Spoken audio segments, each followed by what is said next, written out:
Today we are going to start a new chapter of present tense, past tense, right? And as well as we also study the advanced English, which will very much helpful for us to speak very good English.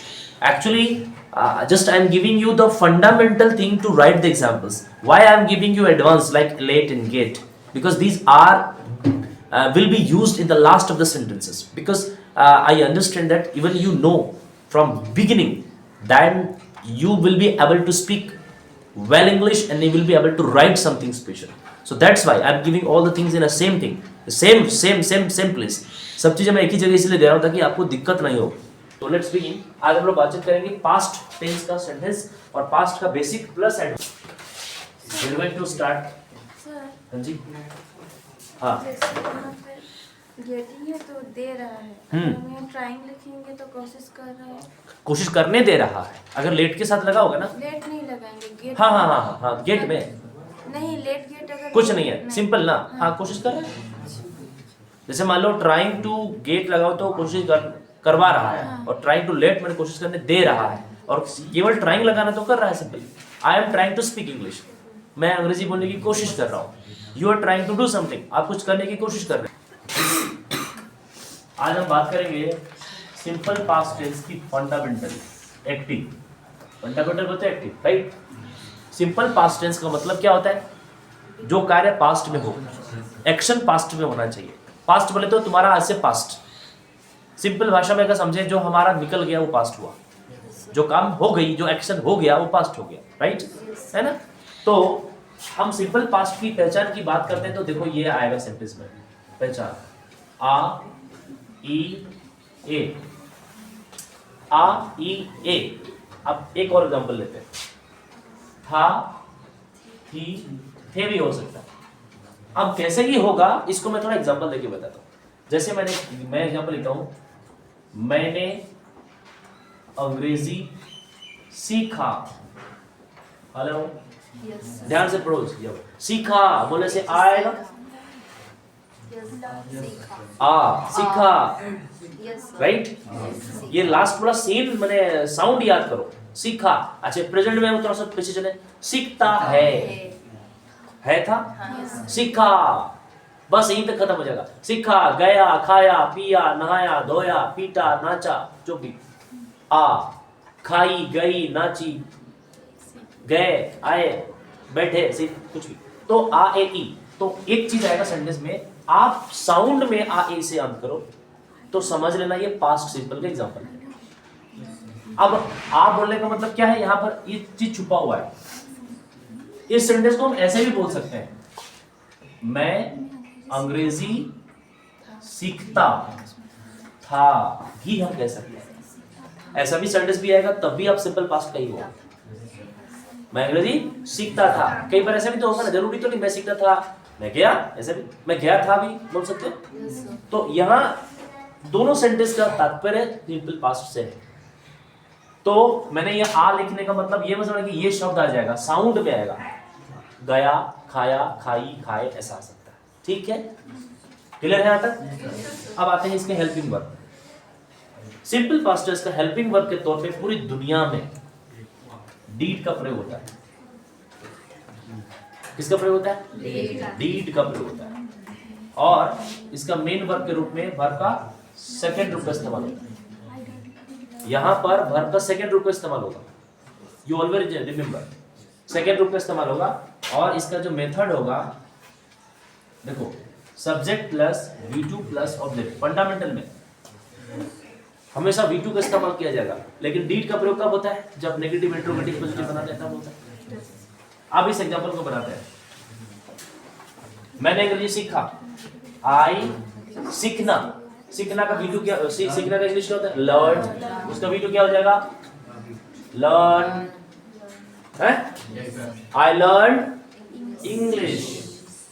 Same यही होगा ना आपने? है जी. क्योंकि यही है तो यही होगा. आई learn English. Any confusion? No. Number 2 example. उसने मुझसे एक सवाल पूछा. हेलो. बोलते हैं उसने मुझे सवाल पूछा, क्या बनाओगे? ही पूछा, आस्क्ड, हुआ he asked, दो सेंटेंस बन सकते हैं यहाँ पर, he asked a question to me, hello, he asked a question to me, या फिर ऐसे भी बना सकते हो he asked me a question। अगर यहाँ me लगा हुआ सामने तो to लगाने की जरूरत नहीं है। he asked, दो ही तरीका सेंटेंस इसका बनने का, he asked me a question या फिर he asked a question to me, okay? तो ये पॉजिटिव सेंटेंस। दूसरा खास बात, इस वाक्य में चाहे एक वचन हो या बहुवचन हो, चाहे तीन वचन हो चाहे चार वचन हो, दुनिया के किसी भी वचन के साथ V2 का ही प्रयोग होता है। हेलो, अब ये सिंपल प्रेजेंट की तरह मत देखना कि सिंगुलर के साथ मैं V5 लगता है, ऐसा कुछ नहीं रहेगा, सबके साथ V2 का ही प्रयोग करोगे। क्लियर? ओके, अब आते हैं इसका नेगेटिव फॉर्मेट में। इसका नेगेटिव फॉर्मेट में क्या होगा? जैसे ही हमने आपको सिखा रखा है कि डीड का प्रयोग करना है, तो इसमें बात बहुत खास ध्यान रखना है। अगर तुम राइटिंग में ध्यान ना दे करके मेरे शब्दों में ध्यान दो, वो तो लिखते रहोगे, क्योंकि एक बार समझ जाएगा दिमाग के अंदर फिट हो जाएगा, और दिमाग के अंदर जो फिट होता है वही आदमी लिखता है। तुम अभी एग्जाम देते हो ना, परीक्षा, तो किसके आधार पर देते हो? जो दिमाग में स्टोर है उसके आधार पर देते हो। तो पहले लिखना चाहिए कि पहले स्टोर करना चाहिए? हाँ, पहले स्टोर करो, है कि नहीं? और चूंकि वो जो है ना तथ्य है, आपकी जो तथ्य है ना, एग्जाम में तथ्य है, देखो ज्ञान, जानकारी और तथ्य, तीनों में फर्क है। ज्ञान, जानकारी और तथ्य, तथ्यों के आधार पर हम एग्जाम्स देते हैं। तथ्य मतलब कितना लंबा समय तक आपके दिमाग मेमोरी शटल में रहता है, इसको बोलते हैं तथ्य। तो अब हम इसके नेगेटिव बनाएंगे। आई लर्न इंग्लिश, तो जैसे हम नेगेटिव बनाते पहले सब्जेक्ट लगाते एक बार समझ आओ काम, उसके बाद लगाना डीड, नॉट, और यहां V1 लग जाएगा, V2 खत्म, V2 खत्म। और मैं तो ये भी बोलता हूं, पहला सेंटेंस के बाद उसके बाद जितना टाइप का सेंटेंस होगा सब में V2 खत्म, केवल V1 ही लगेगा। क्यों? क्योंकि V1 के स्थान पर या V2 के स्थान पर डीड का प्रयोग हो गया। क्यों? थोड़ा एनालिसिस करो। ये देखो डीड क्या है बताओ? डीड भी एक वर्ब है। किसका वर्ब है? डू का। अब ये कौन सा रूप है? ये कौन सा रूप है? जब दो लग गया तो दो एक साथ नहीं लग सकता। ये भी एक कहानी है। अगर हम V2 में डीड लगा दिए तो एक बार भी डीड लगे तो दो बार डीड नहीं लगेगा, राइट? तो तीसरा आप क्या होता है? डन होता है ना। तो इसीलिए यहाँ पर हम डीड के साथ नोट लगाएंगे V1, उसके बाद फिर ऑब्जेक्ट लगाएंगे। ये फॉर्मूला समझ में आया तो बोलो यस। तो क्या लगाएंगे यहाँ पर? आई डिड नॉट लर्न क्या? English. Yes, I did not learn English. Okay, अब इसका एग्जांपल नेगेटिव में किसे बनाओगे? ये वाला, he did not ask a question to me, right? Clear हो गया? Yes sir. अच्छा, इसको शॉर्ट में क्या बोलते हैं भाई? स्पोकन में didn't, क्या बोलते हैं इसको? didn't,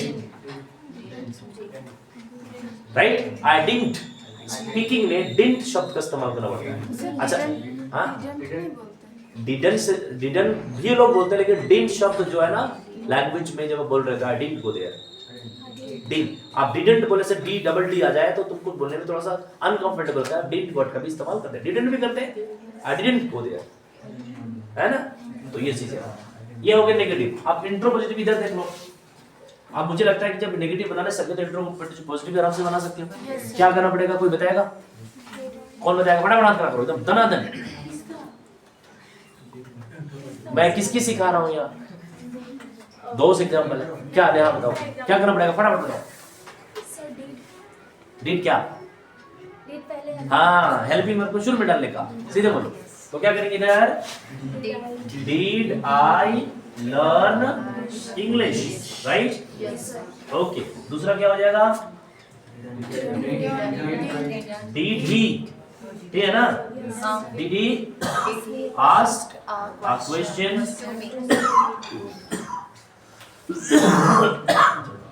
हो गया? बैठो बैठो। तो पॉजिटिव, नेगेटिव, इंट्रोवर्जन। आप जब 3 बनेंगे तो बाकी 6 भी तो बन सकता है। क्लियर हुआ? Yes sir. पक्का? यस।